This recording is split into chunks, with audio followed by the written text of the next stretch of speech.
Welcome back to the deep dive. Before we even get started today, I need you to do a quick favor for me. Yeah, please do. I need you to hit that like button and subscribe to the feed right now. Seriously, do it now. Yeah, because what we are about to unpack today is going to challenge basically everything you think you know about the structure of modern society. And trust me, you are going to want to be here for more of these breakdowns. That's right. Today isn't just a regular review. It's basically an excavation of the modern world. Yeah. We are looking at a book that doesn't just knock on the door of polite society. Yeah, it kicks the door down. Exactly. It kicks the door down and demands to know where the furniture went. We are diving deep into Govern Harder Daddy by Conrad Riker. And let me tell you, this is not a self-help pamphlet. Riker calls it a textual broadsword. A weapon. Right, a weapon forged specifically for the modern man. It is incisive, controversial, and honestly just fascinating. It is intense, and we should be clear right up front about who this is really for. Yeah, let's set the stage. This deep dive is tailored specifically for the red-pilled manosphere, for men's rights activists, and for anyone who looks at the current cultural narrative, the media, the schools, the corporate world, and thinks something is fundamentally wrong here. So if you have that nagging feeling that the system is rigged, Riker is here to tell you that you're right, and he's brought the receipts. It really is. His core premise is wild, but it's backed by this relentless, almost mechanical logic. He argues that Western civilization is undergoing what he calls a satanic inversion. Which sounds like a very heavy theological term. It does, yeah. But he breaks it down metaphysically and historically. He argues that the father archetype, which represents logos, order, structure, and objective truth, has been metaphorically and in some cases literally murdered. And what replaced it? What he calls a gynocentric state ruled by pathos.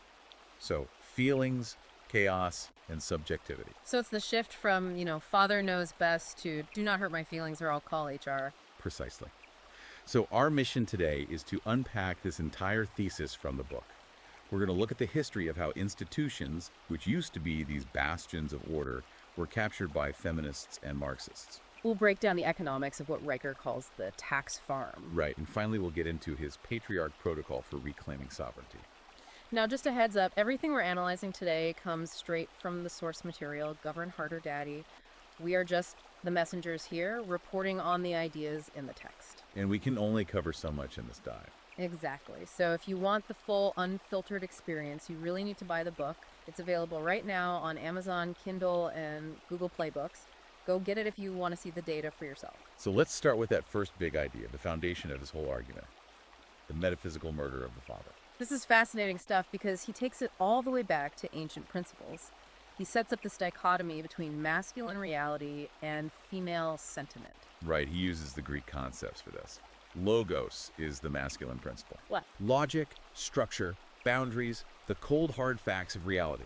Logos doesn't care how you feel, it cares what is. And pathos. Pathos is the feminine principle. Emotion, nurturing, the subjective experience, the vibes, basically. His argument is that historically, civilization was built on logos. Because you need walls, you need laws, you need rigid structure to survive. But his point is that we've completely abandoned that structure. We have. The book argues we've shifted to a society where masculine reality, like objective truth, is considered offensive. We don't care what is true anymore. We only care about what feels good or what feels safe.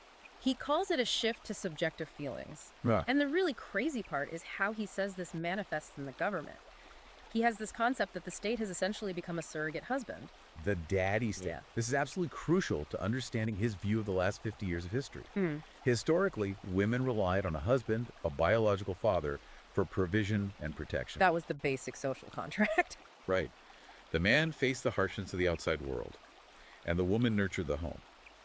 But Riker argues that the modern state has completely usurped that role. So the government stepped in and basically said, hey, I can provide better than he can. Exactly. The state provides the security, the welfare, the resources, the police protection. So Riker argues that the state effectively seduces women with the promise of guaranteed security, rendering the biological husband totally redundant. He just becomes obsolete. Obsolete as a protector, yes, but highly necessary as a resource. He becomes a tax mule. A tax mule. Wow. Yeah, he is needed to fund the surrogate husband. Yeah. Riker points out that this destroys the nuclear family because the woman no longer needs to compromise with a man. She has the ultimate backing of the government. And he gives a really vivid example of this institutional shift with the Episcopal Church. I thought this was just a brilliant case study of how an institution gets captured. Yes, the nursing home effect. It's a perfect example of the death of logos. Because they tried to be nice. Exactly. He analyzes how the church moved away from dogma, strict rules, concepts of sin, judgment, the masculine aspects of religion, and they just embraced inclusion, social justice, and feelings. They tried to be a mother instead of a father. And the result wasn't explosive growth, it was total collapse. Membership tanked. His point is that when you remove the father archetype, the disciplinarian, institutions don't become kinder, they become sterile. They just wither away. Right, because people actually crave order. Yeah. And when an institution stops providing order and just provides blanket affirmation, it loses its entire purpose. And the intellectual engine driving this decline, according to Riker, is something called standpoint epistemology. That's the academic term for it, yeah. It originates from Marxist feminism. Yeah. It's the idea that your lived experience and your victim status grant you this special access to truth that objective data just cannot touch. So if I feel oppressed, I am oppressed. And your statistics about reality don't matter at all because you haven't lived my truth. Exactly. It completely elevates subjectivity above objectivity. Riker links this directly to what he calls woke communism. Because it demands equity. Right. It creates a system where outcomes are manufactured to achieve equity. And remember the distinction he makes here. Equality is equal opportunity. That's a logos concept. Everyone gets to run the same race. Yes. But equity is equal outcome. That's a pathos concept. It means actively rigging the game so everyone feels like a winner, regardless of performance. And Riker argues that merit, which is a competitive masculine metric, is essentially considered a sin in this system. It's literally a war on competence. Which leads us directly to the money. Because rigging the game and providing total security for everyone isn't free. No, it's very expensive. And Riker calls this economic system the tax farm. This is where the book gets into the hard economics, and honestly, the numbers are pretty shocking. He argues there is a massive wealth transfer happening right now, completely hidden in plain sight. He calls it the gender tax gap. The statistics he cites are staggering. He points to IRS data and fiscal research showing that the top 50% of earners pay about 97% of federal income taxes. 97%. Right. Now, who are those top earners? Predominantly men. Men work longer hours, they take more dangerous jobs, and they dominate the high-paying STEM fields. So men are out there earning the money and paying the vast majority of the taxes. Correct. But then look at the spending side of the ledger. Women control about 80% of consumer spending. Wow. And on the government side, the vast majority of welfare, healthcare subsidies, and social programs are consumed by women and children. So the state takes from men and gives to women. Riker describes the welfare state not as a safety net, but as a deliberate mechanism to siphon resources from productive men and transfer them to consuming women. It's basically a redistribution scheme based on sex. Yes. In a way, it operates like a bachelor tax. Yeah. Single men are taxed heavily to subsidize single mothers and the independent lifestyles of women via government programs.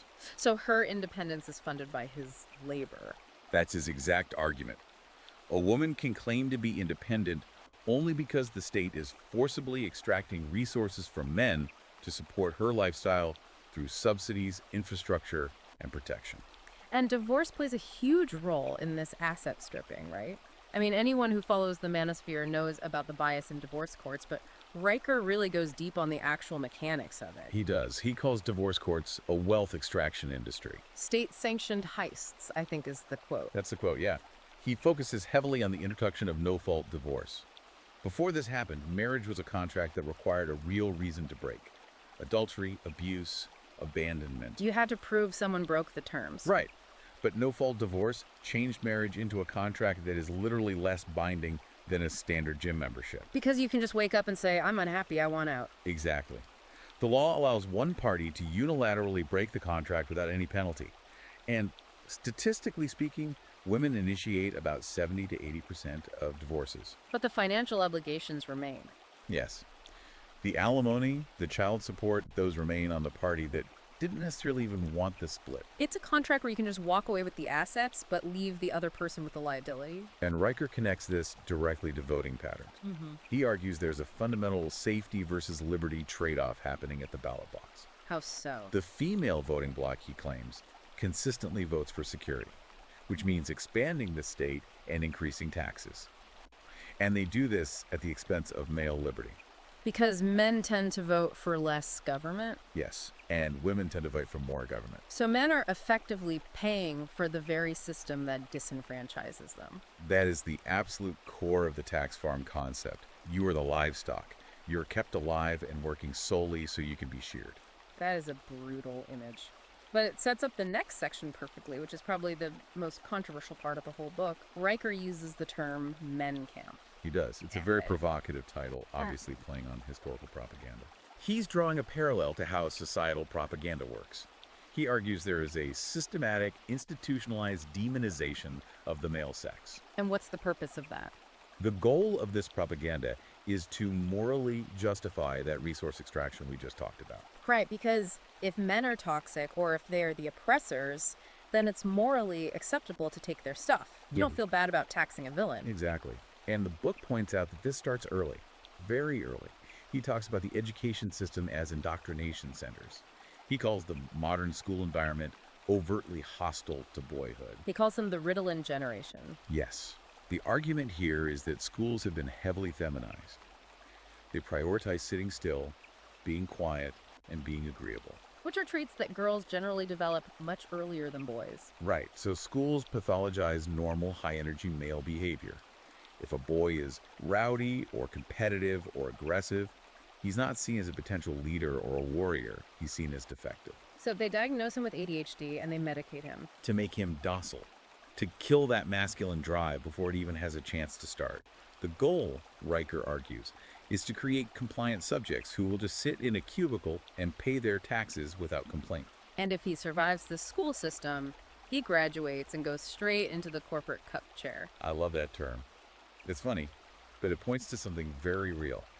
It refers to the complete takeover of the corporate world by human resources. Riker describes HR departments as being run by Karen commissars. Which is a great historical analogy. In the Soviet Union, the commissar was the political officer embedded in the military unit to ensure everyone was thinking the correct thoughts. They weren't fighting, they were just policing the fighters. Exactly. Riker argues HR isn't there to optimize productivity anymore. It's there to enforce ideological conformity. He mentions the incompetence meritocracy, too. Right. This is where diversity, equity, and inclusion initiatives come in, DEI. Riker argues that these initiatives effectively tax competence. Because you aren't hiring the best person. No, you are hiring based on quotas or vibes or identity politics, rather than who is the absolute best at the job. And this degrades the entire company. It creates what he calls a hollow corporation. A company that can't actually innovate because it's too busy policing pronouns and running struggle sessions. Exactly. And if you fall afoul of these commissars or if you get dragged into the legal system, you are in serious trouble. That's where he discusses the Duluth model in policing. Yes. It's a policy used in many jurisdictions that basically says in a domestic dispute, the male is the primary aggressor by default. Just by default. Yes. Even if he is the one bleeding, the police are trained to arrest him first. It automatically assumes male guilt. It sounds exactly like the Star Chamber concept he talks about regarding family courts. Yes, courts operating completely without the standard presumption of innocence. Riker points to the Johnny Depp versus Amber Heard trial as a massive red pill moment for the entire culture. That was a huge turning point for a lot of people. I mean, it was glued to every screen in the world. Riker argues it exposed the believe all women narrative for exactly what it was. It showed the world that a man, even a wealthy, famous, powerful man, could be the victim of a systematic smear campaign. And that the supposed victim could actually be the real aggressor. It shattered the illusion of moral superiority that the gynocentric state relies on. It proved that women are capable of the exact same violence and lying as men. Which totally undermines the women are wonderful effect that justifies the daddy state in the first place. It really peeled back the curtain. It did. But Riker doesn't just look at the present, he looks at where this is all heading. And he gets pretty dark in the next section with the Altar of Moloch. This is about the future of civilization. He links abortion directly to demographics and economics. He brings up the my wallet, my choice argument. It's a really interesting syllogism he uses. Right, his logic goes like this. If women have absolute reproductive autonomy, my body, my choice, meaning they can choose to opt out of parenthood after conception, then men should logically have financial autonomy. He calls it the paper abortion. Yes. If she can opt out of motherhood, he should be able to sign a piece of paper and opt out of the financial burden of fatherhood. But obviously the state won't allow that. Of course not, because they desperately need the tax money. But the consequence of this massive imbalance is demographic collapse. Riker argues that feminism acts as a shrink ray for civilization. A shrink ray. Yes. He points to Japan and the herbivore men. These are men who have just checked out of society entirely. Right. They don't date, they don't marry, they work bare minimum jobs. Because why play a game that is so obviously rigged against you? Exactly. So birth rates fall below replacement levels, and the civilization slowly dies out because the men simply refuse to participate in a system that hates them. It's essentially a slow-motion suicide of the culture. So the state just eats itself. But Riker isn't just doom and gloom here. He actually offers a solution. He calls it building the New Jerusalem. This is the Patriarch Protocol. His overarching strategy is to starve the beast. You stop feeding the system that wants to destroy you. So practically speaking, how do you do that? You build parallel institutions. You opt out. And one of his big focuses here is Bitcoin. Now that's interesting. Why Bitcoin? How does crypto fight the gynocentric state? He describes Bitcoin as logos money. Going back to the beginning. Right. It's immutable. It's pure code. It's mathematics. It is masculine in nature because it cannot be manipulated by feelings, politics, or social pressure. You can't just print more Bitcoin to fund a massive welfare state or a foreign war. It imposes strict discipline. Riker sees it as the ultimate financial shield against the state's inflation and theft. It allows you to hold your wealth where the daddy state can't easily seize it. That makes a lot of sense. It's money that plays by the hard rules of reality, not the subjective rules of politics. And then he drops what he calls the nuclear option, ectogenesis. Artificial wombs. Yeah. Riker sees this as the ultimate game changer on the horizon. Currently, women hold a complete biological monopoly on reproduction, which gives them immense leverage over both men and the state. They are the absolute gatekeepers of the next generation. Right. But if ectogenesis becomes viable and widespread, that monopoly is broken. If men can have children without the gatekeepers, the entire leverage of the gynocentric state just collapses. The sexual marketplace value changes literally overnight. It completely resets the board. That is wild to think about. I mean, it sounds like sci-fi, but he argues it's a necessary technological step for men to regain true sovereignty. But until we get artificial wombs, he suggests a mental shift for right now. The Stoic sage. Yes. He highly recommends the gray rock method. Unpack that. What is the gray rock method? It's a psychological technique usually used for dealing with narcissism or emotional shaming. You essentially become like a gray rock. Uninteresting, unresponsive, totally impenetrable. So when someone tries to bait you into an argument... When the system or a Karen at work or a partner using emotional blackmail tries to provoke you, you simply withdraw your attention. You just don't give them anything. You refuse to react emotionally. You deny them the validation they are desperately craving. Riker argues that reclaiming your sovereignty starts with controlling your own attention. If they can't make you react, they can't control you. So we've gone from the metaphysical murder of the father all the way to the Patriarch Protocol. It's literally a battle plan for the mind. It really is. Riker frames this entire book as a shield against psychological operations. He wants you to understand that the discomfort you feel in modern society isn't because you're broken. It's because the system is designed to break you. Exactly. It is designed to extract your labor and give you nothing in return. And that leads to the most provocative thought he leaves us with. The state does not love you. The state eats you. It's a chilling line, but it's the splash of cold water the listener needs.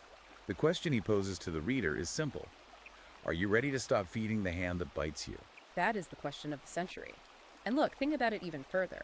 If the state eats you, and you decide to starve the beast by opting out, what happens when the tax farm runs out of productive livestock? The state will eventually have to turn on its own dependence. The whole system cannibalizes itself. It's a terrifying thought, but a logical conclusion. Look, we've only scratched the surface of what's in this book today. Riker goes incredibly deep into the history, the philosophy, and the economics. If you want the full red pill experience, you need to read Govern Harder, Daddy. Absolutely. We can summarize it here, but you really need to internalize it. It's available right now on Amazon Kindle and Google Play Books. If you want to understand the machinery working against you, this is the manual. And for his daily intelligence briefings, Riker is very active online. You need to follow him at Conrad Riker on Substack. He's putting out reports that you are just not going to see in the mainstream media, stuff that dissects the daily news through this exact lens we just discussed. Do not miss out on that Substack. Information is ammunition. Knowledge is the only way to fight back against the inversion. Exactly. The state might want to eat you, but you do not have to put yourself on the menu. Go get the book on Amazon or Google Play, follow the Substack, and before you go, make absolutely sure you've liked this deep dive and subscribe to the channel. We're going to keep bringing you the insights they don't want you to hear. Stay sovereign. See you on the next deep dive.